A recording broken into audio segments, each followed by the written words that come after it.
हमारे यहाँ पर जनपद प्रयागराज में 2 पार्लियामेंट्री कॉन्स्टिट्यूंसीज़ कंप्लीट, यानी कि इलाहाबाद और फूलपुर पार्लियामेंट्री कॉन्स्टिट्यूंसी, जिसमें 5-5 असेंबली कॉन्स्टिट्यूंसीज़ हैं, और उसके अतिरिक्त 2 अन्य हमारी हंडिया और प्रतापपुर जो हमारी भदोई पार्लियामेंट्री कॉन्स्टिट्यूंसी की 2 असेंबली कॉन्स्टिट्यूंसीज़ हैं। कुल मिला के 12 असेंबली कॉन्स्टिट्यूंसीज़ और 2 पूरी पार्लियामेंट्री कॉन्स्टिट्यूंसी और आंशिक भदोई पार्लियामेंट्री कॉन्स्टिट्यूंसी की मतगणना जो है वो मुंडेरा मंडी में होगी।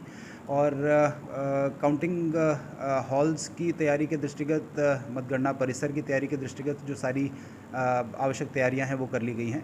इसमें हमारे सुरक्षा के दृष्टिगत जो पुलिस अधिकारीगण हैं या जो मजिस्ट्रेट्स हैं उनकी ड्यूटी निर्गत कर दी गई है, उन्हें ब्रीफ कर दिया गया है और उनको सारी जानकारियां दे दी गई हैं।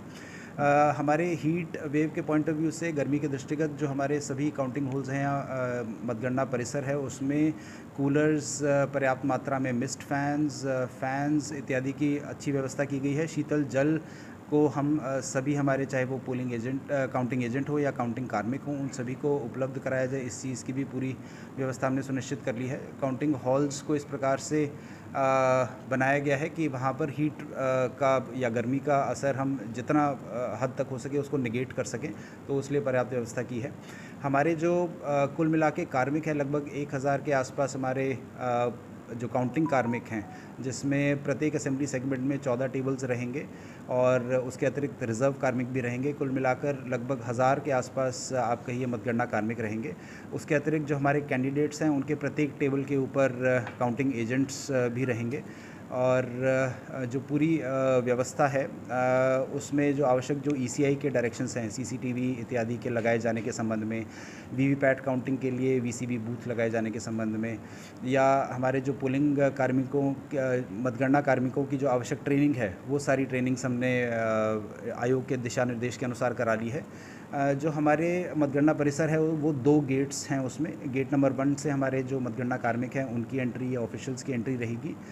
सिमिलरली हमारे जो गेट नंबर 2 है वहाँ से हमारे मतगणना एजेंट्स जो हैं या जो प्रतिनिधिगण हैं उन सभी की एंट्री होगी, और पार्किंग की अलग अलग व्यवस्थाएं की गई हैं। इसके अतिरिक्त हमारे जो काउंटिंग का परिसर है वहाँ पर मीडिया सेंटर, कंट्रोल रूम, हमारा ऑफिशियल कम्युनिकेशन रूम, रिज़र्व कार्मिकों का स्थल, मेडिकल की व्यवस्था किए जाने के दृष्टिगत सीएमओ साहब की टीम, जिसके पास पर्याप्त मात्रा में ओआरएस इत्यादि इलेक्ट्रोलाइट्स की व्यवस्था रहेगी, ताकि जहां आवश्यकता हो हम प्रचुर मात्रा में हमारे पास उपलब्ध रहे और हम उसको डिस्ट्रीब्यूट कर सकें। तो सारी तैयारियां काउंटिंग के पॉइंट ऑफ व्यू से कर ली गई हैं, और हम उम्मीद करते हैं कि बड़े शांतिपूर्ण माहौल में और निष्पक्षता के साथ हम काउंटिंग को कल मुंडेरा मंडी स्थित काउंटिंग स्थल पर अवश्य पूर्ण करा लेंगे। कितने बजे स्ट्रांग रूम खोला जाएगा और कब तक रुझान आ सकते हैं कि कितनी बजे तक मतगणना चल सकती है? देखिए, जो हमारा स्ट्रॉन्ग रूम्स हैं वो ऑब्जर्वर्स, हमारे आरओ एआरओज़ और कैंडिडेट्स या उनके एजेंट्स की उपस्थिति में सुबह 6:30 बजे खोला जाएगा, और उसके बाद 8 बजे के उपरांत जो है काउंटिंग की प्रक्रिया शुरू होगी।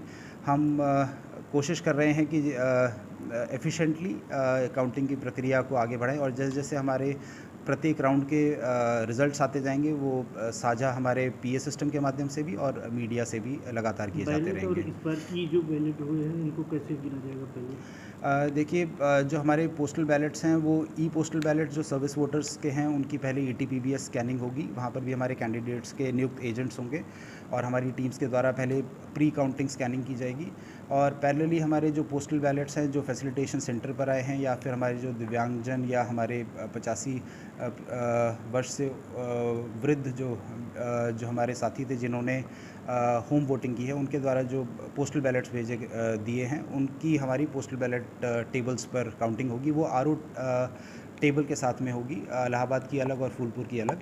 तो ये भी प्रक्रिया सुबह 8 बजे से काउंटिंग की शुरू हो जाएगी, और जैसे जैसे रिजल्ट्स हमारे पास कंपाइल हो जाएंगे अधिकृत रूप से आप लोगों को ज़रूर शेयर किए जाएंगे। अच्छा, नतीजे आने के बाद जो है जुलूस को लेकर क्या दिशा निर्देश लगेंगे? देखिए, जनपद में धारा 144 लागू है, और जो भीड़ है उसका इकट्ठा होना प्रतिबंधित है धारा 144 के अंतर्गत।